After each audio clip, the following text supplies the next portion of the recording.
today, we've talked about marketing, we talk about sales, we talk about teaching. I want to give a little speech on customer service, okay? So this is one of the 4 pillars that hold up that martial arts table. And if one of the legs falls out, it falls over, right? So make sure that you guys understand they're all vital: marketing, sales, customer service, and teaching. But they're all really vital, but we got to do all 4 of them. So what is the definition of customer service? I mean, we've heard a bunch of them, right? Customer is always right. Do you agree with that? The customer is always right? No, the customer's not always right. How many of you guys have kicked somebody out of the school? I mean, sooner or later, if you live long enough, if you are in the business long enough, you will kick somebody out, right? Sooner or later, it's just going to happen. So the customer isn't always right. Now listen to this. Go ahead, Miss. Yes. Kicking somebody out that's already a student, or kick somebody out just walked in? No, somebody that's already a student. Yeah, you sooner or later you will. All right, so if the customer is always right, it's like a spoiled kid, right? And that's a wrong culture to have in your school. There needs to be structure, needs to be discipline, all that stuff. So understand, we want to bend over backwards to please the customer, but the customer's not always right. So what's one of the other things we hear about customer service? How about this? Whatever the customer wants. All right, think about this for a minute. If I had massages at the end of every class, would that be a good thing? Well, yeah, everybody would love that, wouldn't it? But I guarantee you, if you continue to do it, you would go bankrupt quickly. Why? Because it doesn't fit into the machine. We are not a massage parlor. We're a martial arts school, right? So whatever the customer wants doesn't necessarily apply either. It goes back to the kid. Do you give your kids whatever they want all the time? No. Okay? So that isn't necessarily the right message. I think a good one would be treat people how you'd want to be treated, right? But I think probably our best definition of that is, and some of you guys have heard this before, keep your promises. That's good customer service. Keep your promises. All right, so let me give you an example, because I thought about this about 3 weeks ago when I had a boat experience, okay? So I take my boat into a new place. Now, this isn't the place I talked about months ago that was all crappy and all that stuff, and I did a little first impression talk. But I took my boat to a place to have the lower unit oil changed and just some basic maintenance stuff, right? So I called the guy up to come in and to pick up the boat. He said, no, actually I lied. He called me and he said, your boat is ready to be picked up. Come on in. Well, I only live like 20 minutes away. So I just get in the truck, drive down there, and guess where my boat is? It's in the shop, still torn apart. He lied to me. He said it was ready to be picked up. So what I do? I sat there and waited for another 45 minutes till they got finished up. And he was kind of like, oh, I'm sorry about that, and made up some excuse, right? That was the first ding, okay? The second ding is I have a part that needs to be replaced, an electronic issue. So I call him up. He's going to order the part. He took my credit card number. He charged me, right? He said it'll be in 3 days. He never called me. The 4th day, I called him, and I said, is the part in? Oh, yeah, they said that I made up some kind of excuse about, they had to order from some other vendor or whatever, and he'll order it today and make sure it's done, right? Second ding, okay? Now, he wants to sponsor me next year for my little fishing thing because he's just kind of starting up again. He bought this business from, a friend of mine who is now in North Carolina, right? So a young guy, and he's starting to make some mistakes.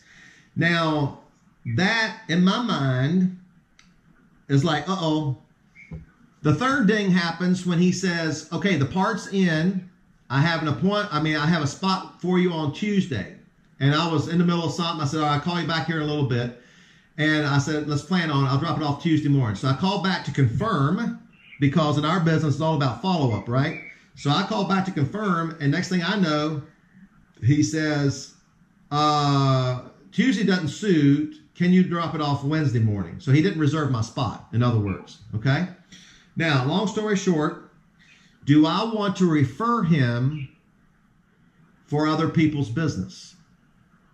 And in my mind, I got 3 dings against him, right? There's question marks in my mind. Well, sir, you didn't actually confirm the Tuesday. You said, I'll call you back. So That's I right. don't know. That's right. But he said he had a spot available for me, but it's the 3rd ding. Confirm it. It's the 3rd ding, right? And in my mind, there's like, I don't know if this guy really telling me the truth when he talks to me, right? What's he really doing on my boat, you know? So I had these doubts in my mind because it's just not professional, right? Now I use that for an example to make it an analogy to our business. If a person, one of our students has 3 dings against them, against us, would they refer somebody else to us? 80%, we know for a fact that a referral, that person is 80% more likely to sign up, okay? So let me go through this. If you are in a position, like this is for everybody, because some of your staff people, most of you guys on this call right now are owners or chief instructors, but other people will be listening to this, feel like they might not be in a position that they deal with students on a regular basis, they can't really affect customer service. You absolutely do. Anytime you talk to a person, you have interaction, you are providing some type of customer service, okay? Now, back to my point about keeping your promises. What are some promises that we make that are either overt or implied? What are some promises? And I'll start it, what they're going to learn. Because when we do the intro class, you're going to learn this, this, and this, right? What else do we promise? Somebody else tell me something. Whether it's just implied or whether we actually say it. Master Bauer? Well, we promise to teach you martial arts. There you go. All right. Martial arts. What else?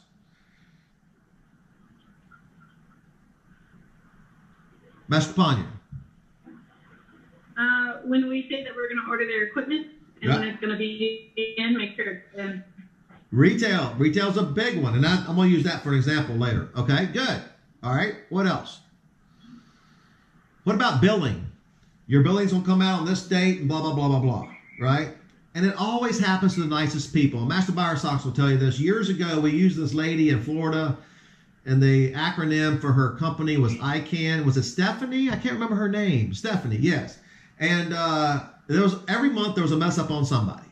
And typically it was the nicest family, right? But no matter if it's your fault or not, it's a ding. It's in the back of the mind. Customer service, right? All right, so anyway, some questions, you'll have this in the introduction class. I know it's happened to me several times. Are you going to be their teacher? That's one you got to be careful of too, you know. Are you going to be a teacher? Are you going to be around? Blah, blah, blah, blah, you know. That's a question sometimes. But let's talk about retail because we all deal with it, and I've made my fair share of mistakes with it. So I think everybody can identify. Your retail systems need to be in place systematically. Each week, you know, we're not an organization where we order $10,000 and $20,000 worth of stuff at a time, right? So you need to have a system in place where you order inventory every week, all right? And we don't really order enough volume to where we can have a 10% discount. I mean, 10% on $1,000 is $100, right? You get a 10% discount. We ordered $50,000 worth of stuff. Well, that's a little different. You know what I mean? But so just order it every week so you have stuff on hand. 2 for show, 1 to go. Or 1 for show, 1 to go. You know, at least 2 stuff of everything. But my point to that is it needs to be systematic. Now, if someone pays for something, order it no matter what the cost is to make sure it's there in a timely fashion. What's a timely fashion? Whatever you tell them, right? So if somebody actually pays for a bow staff, let's say, and you're, you know, and you say, okay, we'll go ahead and order it, blah, blah, blah, and 4 days later it's still not in, 2 weeks later it's still not in, that's a ding. That's bad, right? That's why I always wanted to do the deal where, okay, somebody wants to order something, you can pay for it when it comes in. Here's the psychology of it. I care more when it comes in if I pay for it.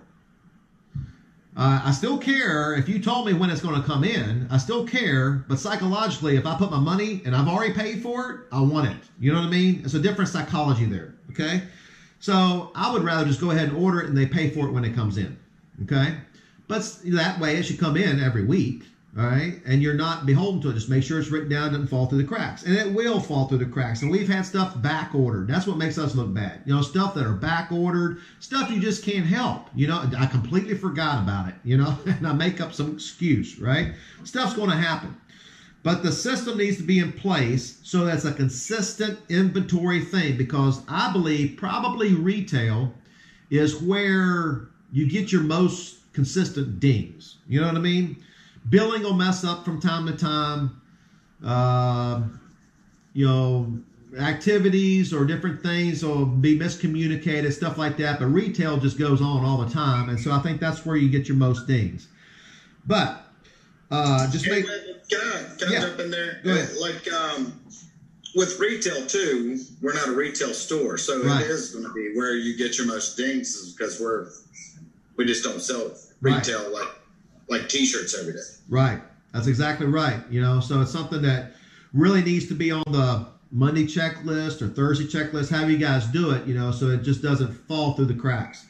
All right. Relationships fail typically over time, you know, unless there's a big blow up. But typically there's usually not a big blow up. Usually there's something here, something there, something here. So just think about it. Let's say a person, and you guys can think of probably somebody in your school, that, you know, the billing got messed up. Uh-oh. And then something happened with the retail. We had a miscommunication on an event. Maybe there was a miscommunication or something with the graduation fee. All right. If those things happen, boom, boom, boom, boom, boom, over a period of a year, think about it. Is that person happy to refer you? I think they're less likely. If all that stuff happened over a month, definitely not, right? And it depends on how we take care of it. I'll talk about that in a minute. But just think about it, because what is important or what's meaningful to us may not, you know, what's not important to us may be super important to that customer, right? It's just like in a relationship. I don't want to diminish the concerns of my wife about something, you know, that I don't feel is that important. You know, she's upset about something like, oh my gosh, you know, blah, blah, blah, blah, blah. But she thinks it's important, so it's important. You know what I mean? Happy wife, happy life. So make sure that your customers, your students, are what they call raving fans, right? It's real important for them to understand you're doing everything you can. But once those people have a couple dings, you got to do some, damage control. Mr. Wood, you just blurred out for a minute. I don't know if your phone's out of whack or if you dropped off. All right. So how do we prevent this? Because it's going to happen. There you go. And understand this. The more students you have, the more it's going to happen. It's just, you know, hey, are you going to have a fight with your spouse or your significant other? Yeah, it's going to happen sooner or later. You know, we just want to diminish it as much as possible, right? So how do we prevent it?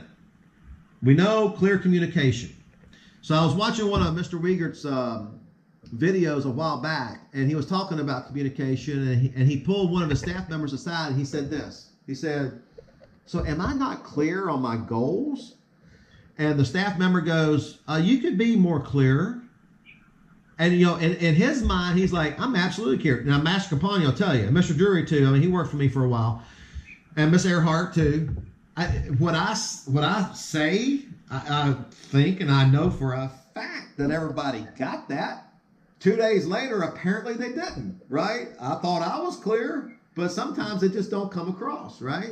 So communication, we do everything. There's always going to be miscommunication, but we do everything to prevent as much of it as possible. So communication, real important, because what you think is clear may not be. Understand too that people, and this is real important, people hear what they want to. Okay? And then when you tell them again, you got to convince them it's not what they wanted to hear. It's something else. You know what I mean? So it's real important to kind of, if you got to communicate an event or something coming up, you say it over and over and over again, right? You know, at least multiple times. Now, something that helps us with this, especially for a brand new student, because they're just learning the processes of our school, excuse me, is the handbook. Make sure you guys are using the handbook. The handbook simplifies and answers so many questions right off the bat, and it's a visual representation of what goes on for that first belt level, maybe the first 3 belt levels. The conference sheet, the same thing. The conference sheet, you're sitting down with them, you're going through all this stuff, and on that sheet it has upcoming events they need to know about. You're hand-holding these people. Remember, your biggest dropout rate is within the first 30 days and the first 90 days. All right? Till they get used to your systems. And most of the dropout is because of one of the dings. You know, something happened, you know, and I'm just not as excited as I used to be about going back to that place. And if you're not doing the handbook, if you're not doing the conference sheet, I would do a new student orientation like we used to do. You know, only a certain percentage of people will come, but we got to do our effort. We got to do our part of it. All right? So stuff's going to happen. And again, the more students you have and the more staff you have, the more important that, or the more it's going to happen. The more staff you have, you know, Mr. Wood, you got a bunch of you guys running around. You guys got to be on the same page. You have your weekly and your daily meetings. You got to be on the same page. All right? So, something's happened. How do I fix it? You want to fix that first mistake. Now, remember, what's not important to you might be very important to that other person. I remember one time, and I had this rule, and I stuck by it, and I was right, okay? But I had a testing that started in Amherst at 6 o'clock, and I'll never forget it. It was just one of these girls. She was, I think, 15, 16 at the time. Her mom brought her, and she was 2 minutes late, and the test already started. The rule is, if you're late, you can't test, right? I'll make up some other time for you, but you cannot come into that test late. We'd already lined up. We've already slewed in. We're on the floor. She came in late. I said, I'll talk to you guys later about it. And I was like an adopted father for this girl, you know. In fact, well, never mind. I mean, it was I was a dad at an event for her, you know, too. So it wasn't like I was just a karate instructor. I was fairly close. That mother went off on me. My watch right here and my phone right here, blah, blah, blah, blah, blah. And don't you guys know that we keep our clocks 3 minutes slow or 2 minutes slow in the school on purpose, right? Just for that reason. And we keep the clock slow, but I pointed to the clock and I said, we always say we go by that clock. All right, I'll deal with you guys later. And she was mad and left, right? Now, that wasn't a big deal to me because she was late. Everybody knew it, and she knew it. She was just trying to defend herself.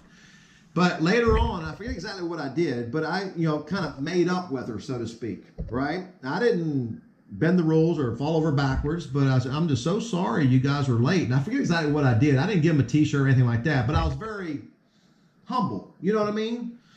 So what do we do when something's happened? All right. And even if we're in the right, we should, be contrite is what I'm trying to say. I think that's the right word. But you want to, if it's a mistake on our part, fix it right away. No matter if if we feel like it's not important, it's important. If they think it's important, it's important. Go overboard with it. A rule of thumb is 3 times. So you messed up on somebody's billing, let's say. Somebody's billing is messed up. You apologize all over yourself. And I've done this a lot of times. That person says, I had $120 in bounce check fees. I write a check. I don't prove to see it. I write a check for $120. All right? Because it was my fault that it bounced. And it might not be true, but I'm just going to write a check for $120 extra just for them. Right? So you got to fix it. 3 times fold. And the same person, maybe give them half off the next event. Do something extra, because you got to fix it. Because guess what? If they're around long enough, more than likely something else is going to happen. Life just happens, and especially if you got a bunch of students. So fix it right away, no matter if you don't think it's important. And again, it always seems to happen to the nicest people. All right? And Master Bowersox will tell you, it just seems like that lady, and she was great, don't get me wrong, but when you're dealing with a whole lot of accounts, you're going to mess up on somebody, and that was when everything was manually done instead of kind of a computer. And she would always mess up on these nicest families. So, bottom line, be careful what you promise. Go ahead.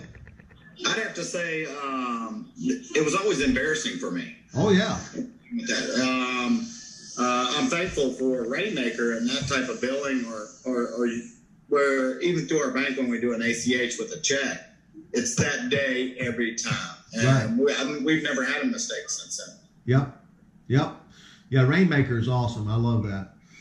All right, so bottom line, be careful what we promise, whether it's overt or just implied. Because, sometimes we imply stuff without meaning to, okay? And understand, this is the bottom line, if a person comes in off of a referral, they're 80% more likely to enroll. And if a person's had a ding, ding, ding, ding, they're much less likely to refer somebody. They get a ding, we've made a mistake, we bend over backwards to correct it. They're back in our good graces, they're more likely to refer people, okay? All right, any feedback or questions specifically on that? I would have to say a lot of your dings are going to come when you tell somebody you're going to be somewhere or do something for them, and then you're not there or you're not available. Yep. I wouldn't say, we had some kids want some red T-shirts. Well, we never made red T-shirts again, so we didn't have those T-shirts to give them. It was out of our control. But in my years, most of the time is when somebody says, hey, I'm going to be there, and you're not there. We used to have them back at Churchville Avenue when Miss Solomon would set up a private lesson and then they'd show up to it. Yeah. So, little things like that. Or if you got a Black Belt Club meeting and you forgot about it and you're in the middle of another appointment. I think that's sometimes is where, in our line of business, you're going to get your most dings. Yeah. But I think after your first 6 months, your students are going to either love you or they're just bored with you. If they love you, they can understand the little things. Yeah, and they will. And he raised a good point there. And please understand this: if your staff member messes up, you still got to fix it, right? If your staff member messes up, don't leave it in their box to fix it. I mean, they can help with it, but you got to make sure you oversee it, and you still, the main person still makes contact and corrects it. Mr. Wood. Oh, you were just, okay. All right. Any other things? I would say that too, because, anytime I've ever had an employee have an issue with a parent, once they came to me, things got smoothed over. But I typically never throw my employees under the bus, even though I was like, in my mind, it's like, you shouldn't have worded it that way. Right. I always back them in a humble way of letting them, the parent know, might have been a misunderstanding on both sides. But typically that's when the owner needs to step in, Right. Especially when you got a client's either been there for a while or is getting ready to, upgrade or something. Right. But anybody is ready to upgrade that really doesn't want to upgrade, and it's a financial thing, they will find a ding on their own. They will create their own ding. Yeah, and people look for that. Yeah. And understand, don't let the 1% that's upset about something ruin the 99% that's all good. Really don't let that kill you. Okay?